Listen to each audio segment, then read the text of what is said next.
प्रश्न है, गौतम बुद्ध ने कहा था कि इस संसार में कोई ईश्वर नहीं है। तो क्या इस संसार में सबसे बड़ी शक्ति कौन सी है जो इस संसार को, इस ब्रह्मांड को चला रही है? वह एक है या अनेक है? कृपया इस प्रश्न का उत्तर दीजिए। देखो, इसे बहुत ही ध्यान से सुनो। सुनते समय तुम्हारे मस्तिष्क में कोई विचार न चले, सिर्फ सुनो तो समझ सकते हो। यह प्रश्न बनारस से आया है।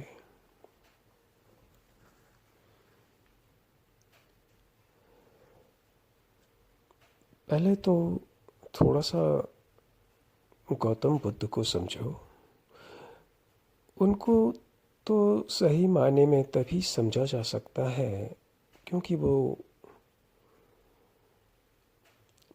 महाशिक्षक थे। उन जैसा टीचर, शिक्षक बहुत ही रेयर है, असंभव सा है। उन्होंने जीवन को पूर्णता में स्पर्श किया और समझा और उसके पार चले गए। उनकी शिक्षाएं, उनकी शिक्षा सुप्रीम है, प्योर है और सत्य है।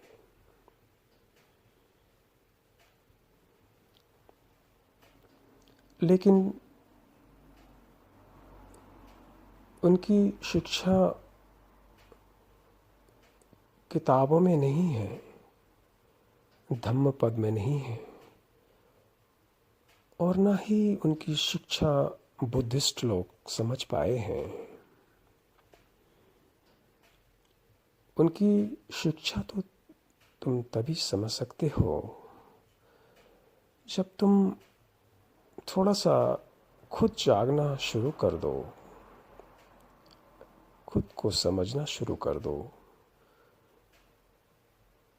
तभी इस महान शिक्षा को समझा जा सकता है पूर्णता में।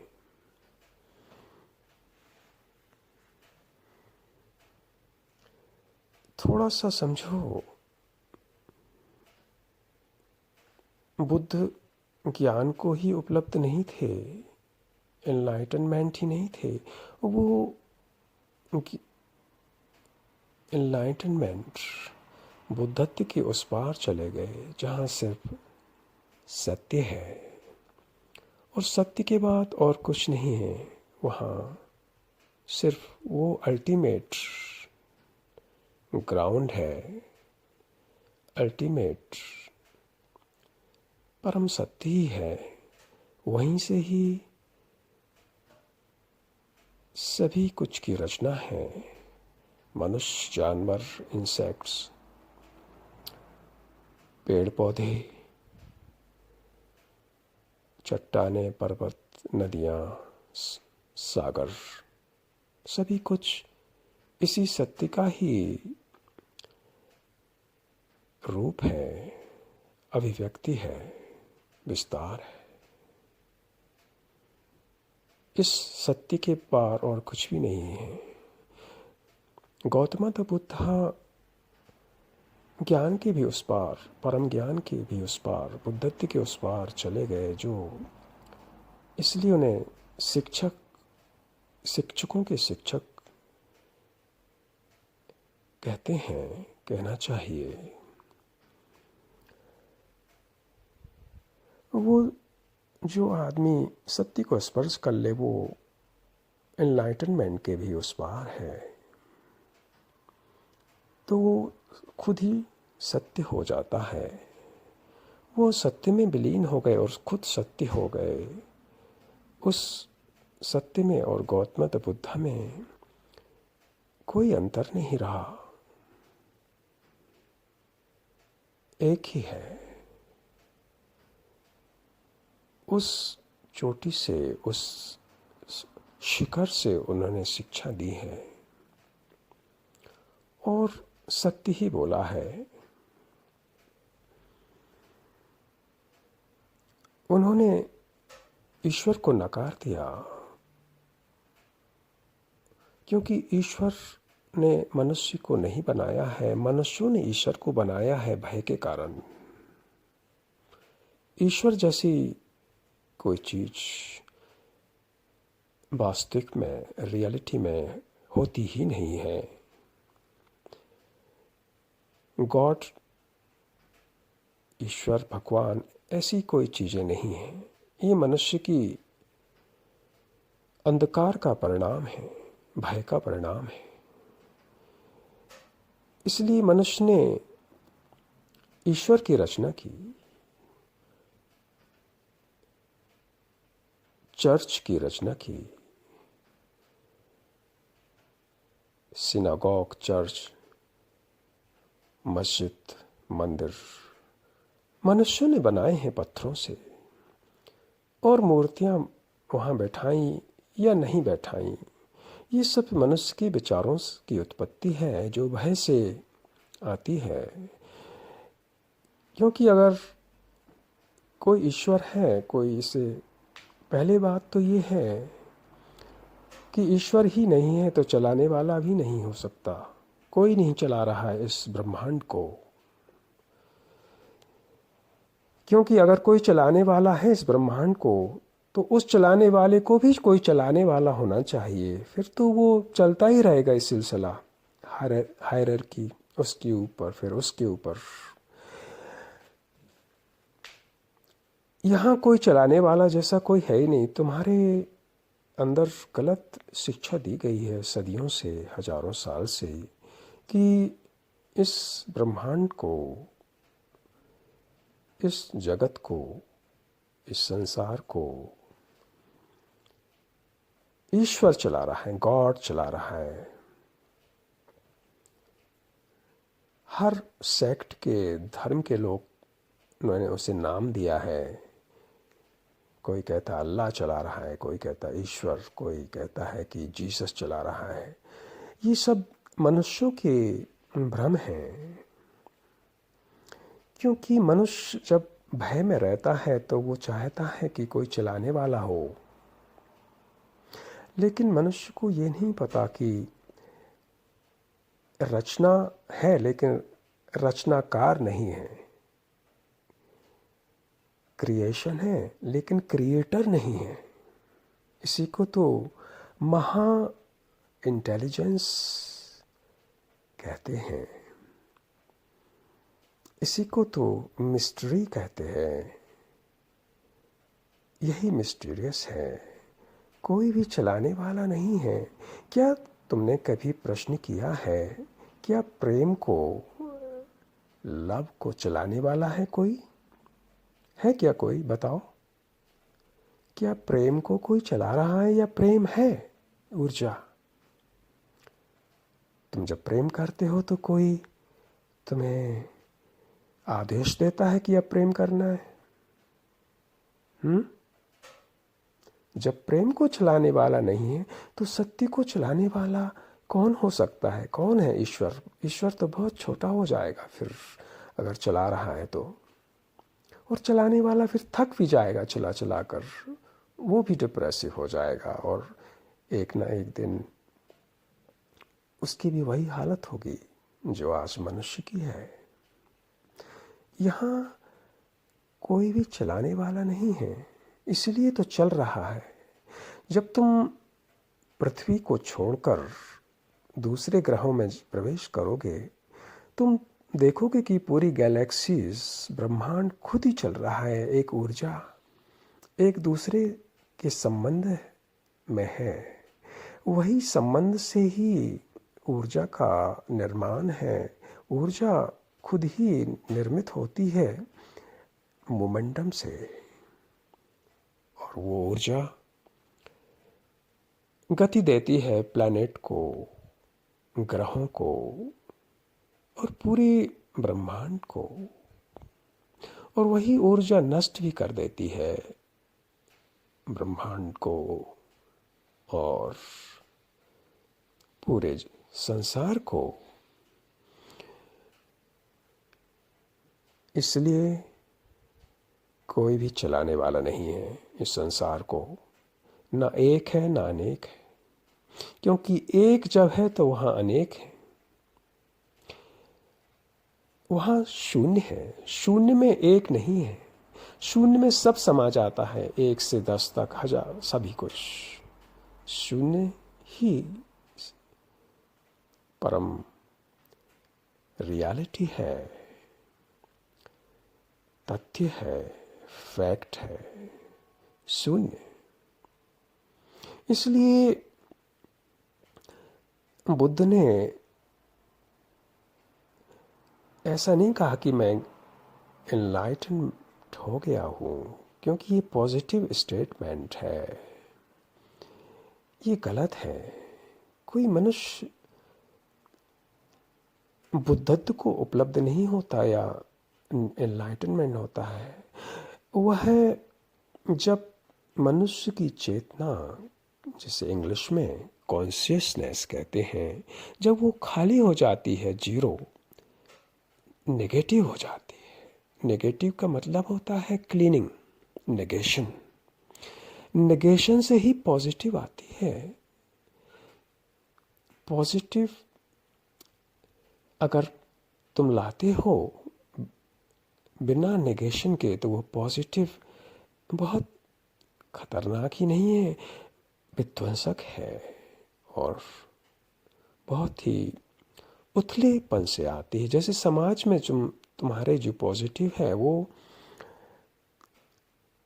तुम किसी आइडियोलॉजी को थोपते हो अपने ऊपर और पॉजिटिव होने की कोशिश करते हो।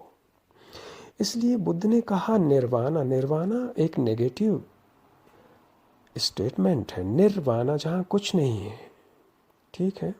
नथिंगनेस, नथिंगनेस का मतलब है कुछ नहीं, अनंत स्पेस। और जहाँ नथिंगनेस है वहाँ एवरीथिंग है, वहाँ सब कुछ है।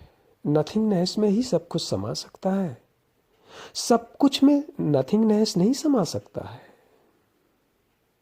निर्वाणा बहुत ही एक नेगेटिव, उन्होंने बोला ये नहीं, वो भी नहीं, कुछ भी नहीं। क्योंकि बुद्ध जैसे शिक्षक जब इतनी ऊंचाइयों से बोलते हैं तो वो पॉजिटिव लैंग्वेज का यूज़ नहीं करते, पॉजिटिव भाषा को यूज़ नहीं करते, क्योंकि पॉजिटिव भाषा लिमिटेड है।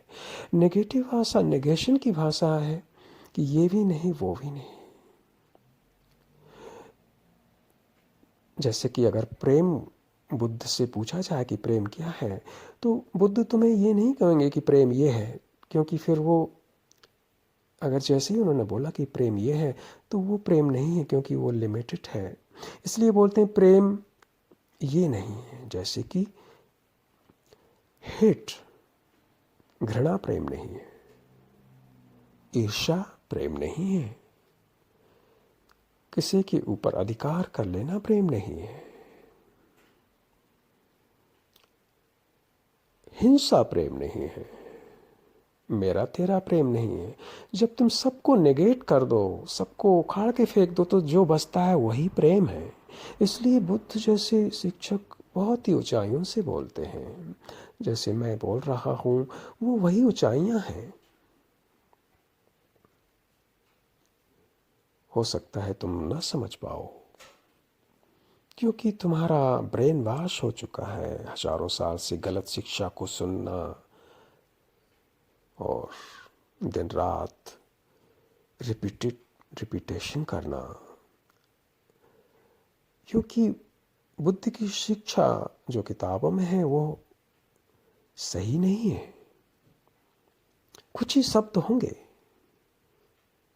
शिक्षा तो उनके महापरिणाम महापरिनिर्वाण के बाद ही विदा हो गई।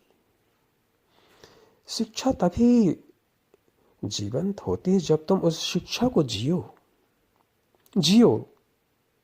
और उस शिक्षा को रिपीटेशन ना करो। शिक्षा इसलिए नहीं है कि तुम सुबह उठकर उसका पाठ पढ़ो और मंत्र पढ़ो और जप करो और उन सब शब्दों को दोहराओ जो बुद्ध ने कहा है। ये शिक्षा नहीं है। शिक्षा है कि तुम उसे जियो, जो बहुत ही कठिन ही नहीं, मनुष्य के लिए असंभव सी लगती है, क्योंकि मनुष्य बहुत ही लेजी है। लेजी का मतलब समझते हो? आलसी है। वह सब कुछ पा लेना चाहता है फ्री में, कि ये मिल जाए, वो मिल जाए, शांति मिल जाए, धन मिल जाए, बस मिल जाना ही उसका जीवन है।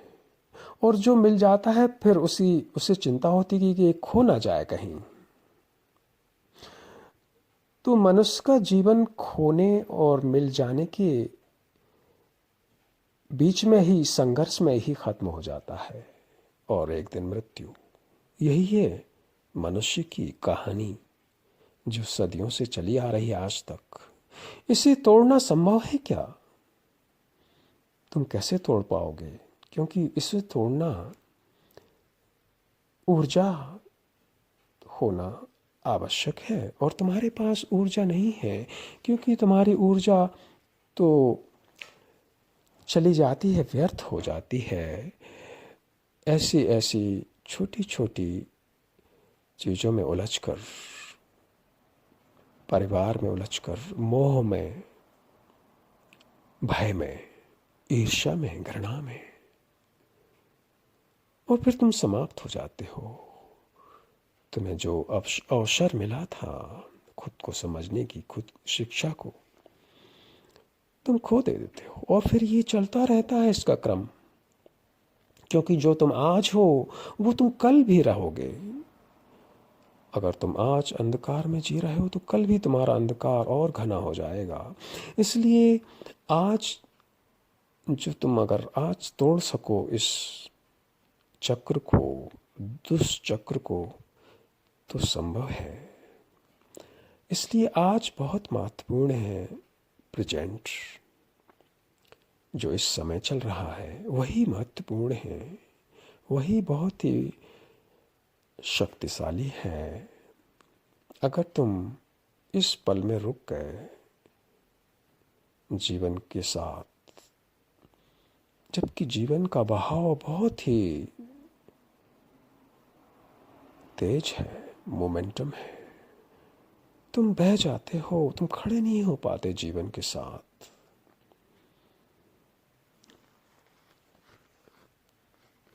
तुमने पूछा है कि इस ब्रह्मांड को कौन चला रहा है? कोई नहीं चला रहा है। ब्रह्मांड स्वयं ही चलता है। स्वयं चलने से ही ऊर्जा उत्पन्न होती है। जब पृथ्वी सूरज का परिक्रमण करती है तो उस परिक्रमा से ही ऊर्जा उत्पन्न होती है। फिर चलाने वाले की क्या जरूरत है? पृथ्वी का जो गुरुत्वाकर्षण है, खिंचाव है, आकर्षण है, वही ऊर्जा उस चलने का राह बनाती है। कोई चलाने वाले की जरूरत ही नहीं है।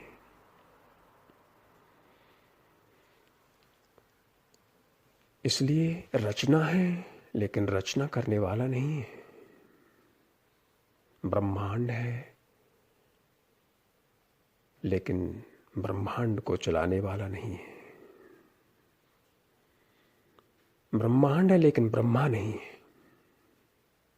ब्रह्मांड एक तथ्य है, ब्रह्मा एक भ्रम है। इसलिए ईश्वर नहीं होता। ईश्वर कभी था ही नहीं। ये एक शब्द है जो मनुष्य की अचेतन भय से उसका जन्म हुआ है। इसी प्रकार आत्मा भी नहीं है। आत्मा ही मनुष्य ने बनाई है खुद। आत्मा जैसी कोई चीज नहीं है। बुद्ध ने भी इसे बताया है, एक भ्रम और मनुष्य की अंधकार का एक प्रोडक्ट है। कोई आत्मा नहीं होती। और मैंने भी आत्मा और ईश्वर को नकारा है, क्योंकि होते ही नहीं है। ऊर्जा है, एक चेतना है मनुष्य की, कॉन्शियसनेस। वो अलग अलग नहीं है, एक ही चेतना है। शरीर अलग अलग है, रंग अलग अलग है, लेकिन चेतना ऊर्जा एक है। इसलिए कोई आत्मा नहीं है और ना कोई ईश्वर है, क्योंकि हर आदमी उस परम सत्य को स्पर्श कर सकता है और अपने आप को परम मुक्त कर सकता है। अगर कोई भी आदमी हो, चाहे वो गरीब हो या अमीर हो, शिक्षित हो या अशिक्षित हो, कोई सी भी भाषा हो, अगर समझ है, तुम्हारा अगर बैकग्राउंड अच्छा बन गया खुद को जानने का, तो तुम्हारे पास ऊर्जा होती है यात्रा करने की। वो यात्रा को ही ध्यान कहते हैं। ध्यान का जो सही अर्थ है वह करना नहीं है। ध्यान भी एक नेगेटिव है भाषा। ध्यान अटेंशन का मतलब है जहाँ मूर्छा ना हो। इसको भी नेगेटिव भाषा में ही कहा जा सकता है। जब तुम्हारे जो सेंसेस हैं, जैसे कि देखना, सुनना, ये सब अलर्ट हो जाएं, अटेंटिव हो जाएं, बहुत सावधान। तुम देखो अपने को ही, अपने शरीर को, खाना खाते समय, सोते समय, बात करते समय या ना बात करते समय, कुछ भी जो तुम्हारा डेली एक्टिविटीज़ है, दिनचर्या है, उसको अगर तुम देख सको बिना किसी चुनाव के, बिना किसी डेफिनेशन के, बिना किसी रिजल्ट के कि तुम्हें ये रिजल्ट मिल जाए, ऐसा परिणाम आ जाए, कोई बिना इच्छा के, जैसे ही तुम देखो कि देखने वाला ही ना रहे, सिर्फ एक मोमेंटम बचे, एक ही बचे वहां, वो प्रोसेस उसे कहते हैं देखना। जैसे ही देखना आता है तो देखने वाले की वहां मृत्यु है। देखने वाला मीन्स मतलब शरीर की मृत्यु नहीं, देखने वाला जो तुम्हारे विचार हैं उसे कहते हैं देखने वाला, जो हमेशा हजारों अर्थों से भरा हुआ है, जो ब्रेन वाश्ड है, जो कंडीशन्ड है, जो बहुत ही उथला है। देखने वाले का हट जाना, उसकी मृत्यु ही देखने का आरंभ है। और उस देखने से ही तुम स्वयं को समझते हो, समझ सकते हो, और स्वयं को समझना, बेसिस ग्राउंड तुम्हारा तैयार हो गया। फिर वहां से ही यात्रा, ध्यान खुद आता है। उसके पहले ध्यान करना कोई मतलब नहीं है।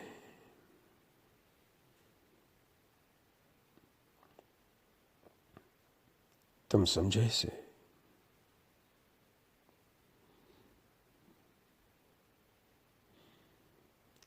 इसलिए जहां प्रेम है सही में, वहां ईश्वर का स्थान कैसे हो सकता है? क्योंकि प्रेम अपने आप में ही इतना पवित्र है, और सत्य तो सबके पार ही है। सत्य तो प्रेम और करुणा के भी पार है, उस पार।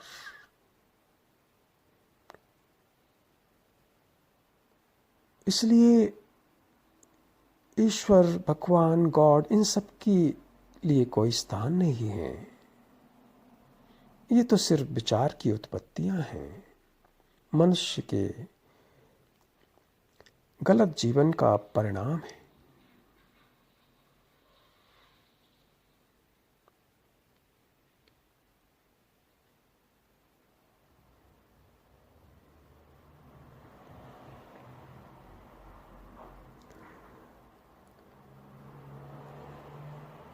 बुद्ध की ही शिक्षा पूर्णता थी, पूर्ण रूप से होलिस्टिक थी। उन्होंने जीवन को पूर्ण रूप से स्पर्श किया, और उनकी शिक्षा अल्टीमेट है, रहेगी हमेशा। लेकिन वो शिक्षा विलीन हो गई है। वो उस समय टेप रिकॉर्ड नहीं था, कैमरा नहीं था, जिसे सुरक्षित किया जा सकता था। इसलिए बुद्ध की शिक्षा ओरिजिनल नहीं है इस समय पृथ्वी पर। अगर तुम ओरिजिनल शिक्षा बुद्ध की सुनना चाहते हो तो अपने आप को सुनना शुरू करो, देखो, तो फिर तुम्हें बुद्ध की शिक्षा समझ में आ जाएगी। इसलिए सवाल ये नहीं है कि बुद्ध ने क्या कहा या मैंने क्या कहा। सवाल ये है कि तुम क्या हो। तुम अपने आप को क्यों नहीं जान पाते हो? क्यों भाग रहे हो जीवन में, दुख में? और जितना तुम भागते हो उतने ही दुख तुम्हें पकड़ता है।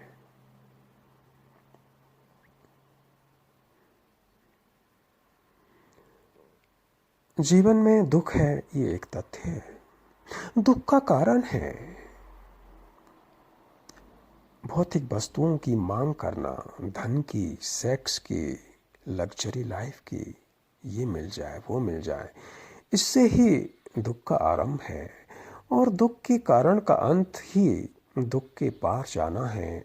दुख का अंत है, और जहाँ दुख का अंत है वहाँ आनंद का प्रारंभ है। और वहाँ ही, इस प्रारंभ में ही ध्यान का शुभारंभ है, और वहीं से ही शिक्षा तुम्हारे अंदर, तुम्हें चारों तरफ से उसकी सुगंधी शिक्षा की तुम्हारी यात्रा का मार्गदर्शन करेगी। इसलिए इसे बहुत गहरे में समझो। तुम्हें अब उत्तर मिल गया होगा तुम्हारे प्रश्न का कि क्यों ईश्वर नहीं है।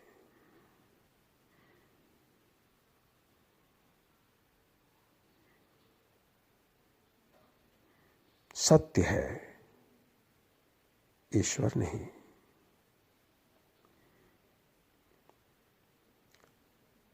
प्रेम है, और कोई शक्ति नहीं। लेकिन प्रेम, करुणा तुम्हारे जीवन में तभी प्रवेश कर सकती है तब तुम इस असत्य ज्ञान से बाहर निकलो।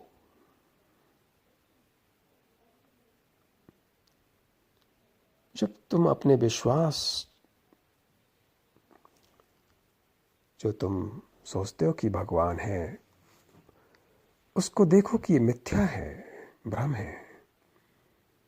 तुम लोगों ने पूरे विश्व में जो बना रखे हैं, हर सेक्ट ने, सेक्टेरियन, हर संप्रदाय ने, हर अथॉरिटीज ने जो मनुष्य को बांट रखा है,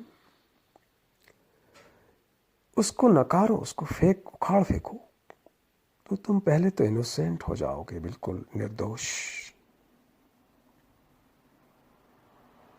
तुम्हारी ऊर्जा एकत्रित होगी। फिर तुम्हें समझ आना शुरू होगा कि एक ऐसी ऊर्जा है जिसका न जन्म है और न मृत्यु। ये शक्ति नहीं है, ये शक्ति के उस पार है, ये रचना है। यही सत्य है और ये हमेशा से था, हमेशा है और हमेशा रहेगा, क्योंकि ये समय में नहीं है, ये सबके पार है, उस पार महापरिनिर्वाण, जहां कुछ नहीं, ग्रेट नथिंगनेस, शून्यम। यहीं से ही सभी का जन्म है। सभी गैलेक्सीज, ब्रह्मांड्स, यूनिवर्स, हर जीव, सब कुछ इसी ऊर्जा से ही आते हैं और उसी ऊर्जा में फिर विलीन हो जाते हैं।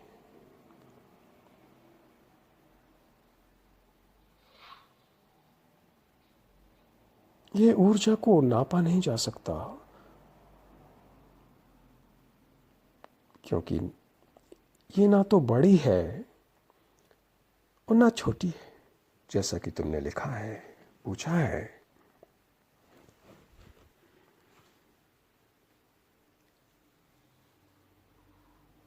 कि ये एक है या अनेक है, ना तो ये एक है ना ही अनेक है।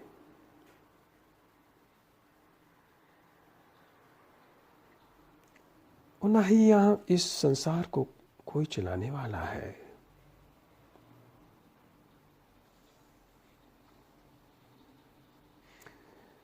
तुमने पूछा सबसे बड़ी शक्ति कौन सी है, क्योंकि बड़ी अगर हुई तो बड़ी को तो नापा जा सकता है, कितनी बड़ी है, कितने फीट है, कितने मीटर है, और छोटा है उसको भी नापा जा सकता है, मेजरमेंट है। बड़ी छोटी को का मतलब ही नापना है। लेकिन सत्य, शक्ति को नापा जा सकता है, क्योंकि शक्ति हमेशा बड़ी है या छोटी है। जिसको नापा जा सके वह बहुत ही सीमित है, लिमिटेड है, वह समय के अंतर्गत है। लेकिन सत्य इस नापने के उस पार है। सत्य ना तो बड़ी है ना छोटा है, क्योंकि बड़ा, मैंने बताया, बड़े का मतलब ही लिमिटेशन है, उससे बड़ा भी फिर होगा कुछ। कितना भी बड़ा कोई हो, लंबा हो, उसे नापा जा सकता है, और कितना भी छोटा हो उसे भी नापा जा सकता है, अणु को भी नापा जा सकता है। सत्य इन सब के उस पार है, क्योंकि जो भी समय के अंतर्गत है उसे नापा जा सकता है, उसका मेजरमेंट है। समझ रहे हो ना?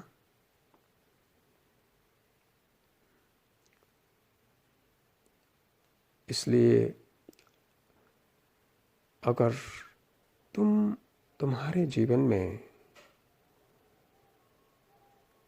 इस सत्य को, इस प्रेम को उपलब्ध हो जाने की पैशन है, अनंत ऊर्जा आई, जगी तो बहुत समझना, अब तुम्हारी यात्रा शुरू हो सकती है।